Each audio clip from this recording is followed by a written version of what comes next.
Įmonių finansai tai finansų valdymo sritis orientuota į įmonės vertės didinimą ir efektyvų finansinių išteklių panaudojimą.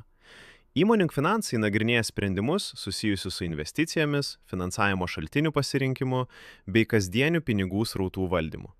Pagrindinis įmonių finansų tikslas - didinti verslo vertę, tuo pačiu užtikrinant stabilius pinigų srautus ir tvarų augimą.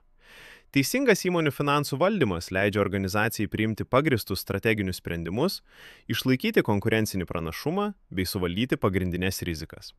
Svarbiausios sritys - kapitalo struktūra, optimalus nuosavo ir skolinto kapitalo panaudojimas, investicijų analizė, investicinių projektų grąžos ir rizikos įvertinimas, atranka, įsigijimo atranka. Jei įmonė pasiekusi atitinkamą lygį, tolimesniam augimui pasitelkiama kitų įmonių pirkimai.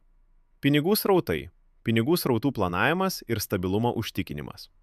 Rizikos valdymas, finansinių grėsmių identifikavimas ir mažinimas. Finansinė analizė, veiklos rezultatų vertinimas ir efektyvinimas.